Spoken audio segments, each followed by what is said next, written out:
Au palais Mohamed V, siège de la présidence de la République, sous cette transition, des mouvements inhabituels ont été signalés dans la nuit du mardi 31 mai au mercredi 1er juin 2022, rapporte le site mosaicguinée.com. Des cadres civils travaillant au Petit Palais ont été demandés de rentrer à la maison ce mercredi 1er juin. Aujourd'hui encore, personne ne rentre au Petit Palais. Les travailleurs et tout le monde ont été retournés à la maison, confie un informateur.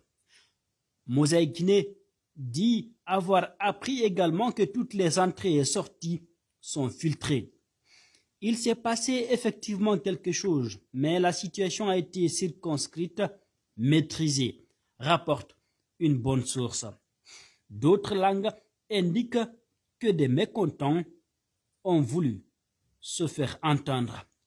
Veulent-ils prendre le pouvoir du colonel Mamadi Doumbouya?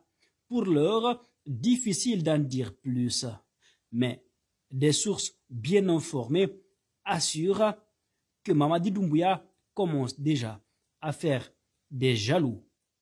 Des heurts ont éclaté tôt ce mercredi 1er juin 2022 sur l'autoroute Le Prince. La circulation est bloquée sur certains tronçons de ce axe, l'un des plus utilisés par les usagers. Ce sont les premières escarmouches au lendemain de l'augmentation des prix du carburant. Ces incidents ont occasionné une peur chez les citoyens. Faut-il rappeler que le gouvernement vient d'augmenter le prix du carburant à la pompe de 10 000 francs guinéens le litre, on est passé à 12 000 francs guinéens. Le trafic routier était paralysé à Koloma. Les heurts ont d'abord éclaté non loin du marché avant de s'étendre.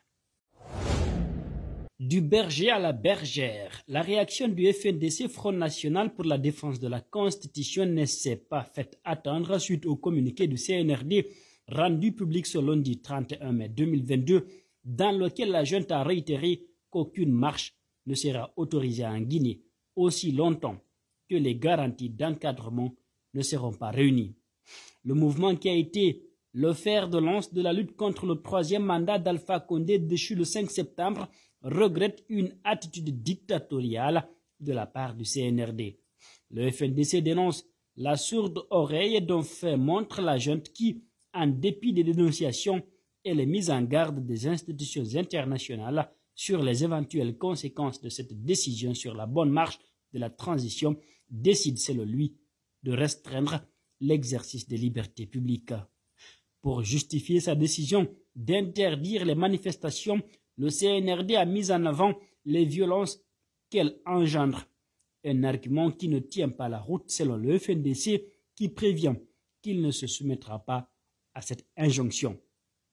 Au regard de l'article 8 de la Charte de la transition et des traités internationaux auxquels la Guinée a souscrit, qui consacrent et garantissent les droits et libertés aux citoyens guinéens, Fonike Mangué et ses camarades réitèrent avec fermeté leur refus catégorique de se soumettre à cette interdiction illégale et inopportune.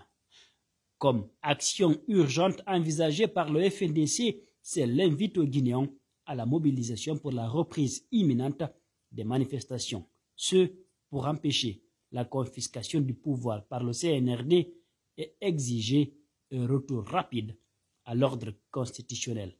africaguinée.com, mosaicguinée.com.